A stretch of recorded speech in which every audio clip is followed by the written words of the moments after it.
శ్రోతలకు నమస్కారం. అక్కినేని నట జీవిత చరిత్ర 10వ భాగం స్వర సందేశం. నా నట జీవితంలో ఘంటసాల గారు పాడిన ఎన్నెన్నో పాటలు నా నటనకు జీవం పోశాయి. ఆయన చివరి దశ వరకు వీలున్న ప్రతి సినిమాలోనూ ఆయన పాటే నాకు అలా హత్తుకుపోయింది. తొలి రోజుల్లో ఇద్దరం ప్రతిభా ఆఫీసులో ఉన్నప్పుడు ఆయన తంబూరా మీడుతూ సంగీత సాధన చేసేవారు. నన్ను ఆప్యాయంగా తమ్ముడు అని పిలిచేవారు. నాకు ఘంటసాల గారనే కాదు, తక్కిన గాయకులు పాడారు, కానీ ఘంటసాల గారే ఎక్కువ పాడారు.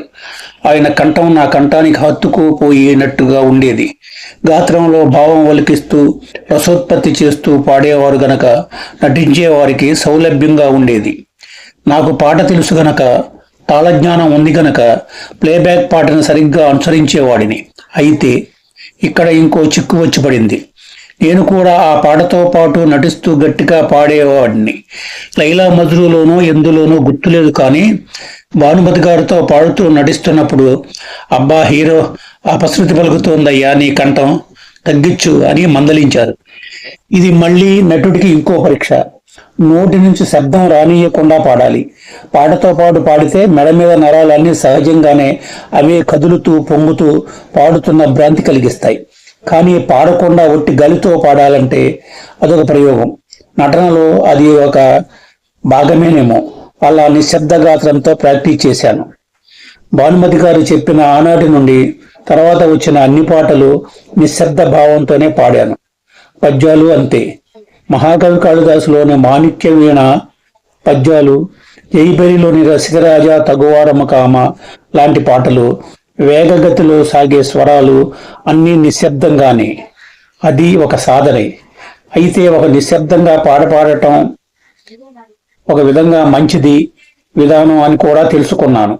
ప్లేబ్యాక్ యంత్రంలో వినిపిస్తున్న పాటతో పాటు గట్టిగా పాడితే ఆ గొంతు వినిపించదు. నా గొంతు నాకు వినిపిస్తుంది. నిశ్శబ్దంగా పాడినప్పుడు ఆ పాట బాగా వినిపిస్తుంది.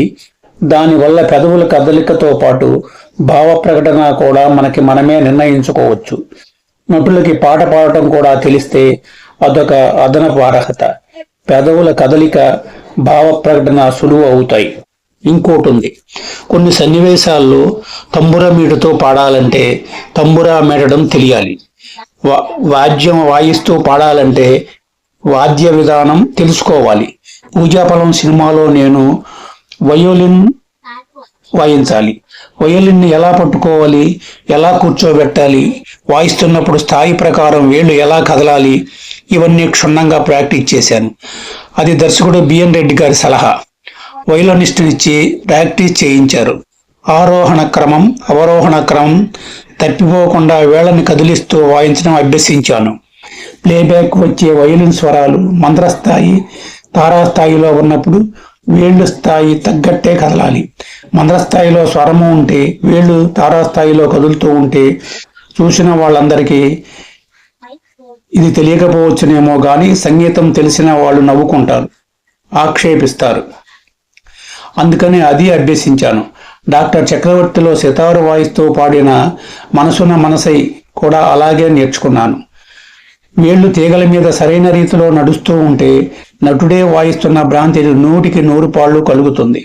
సినిమా అంతా భ్రాంతే కదా.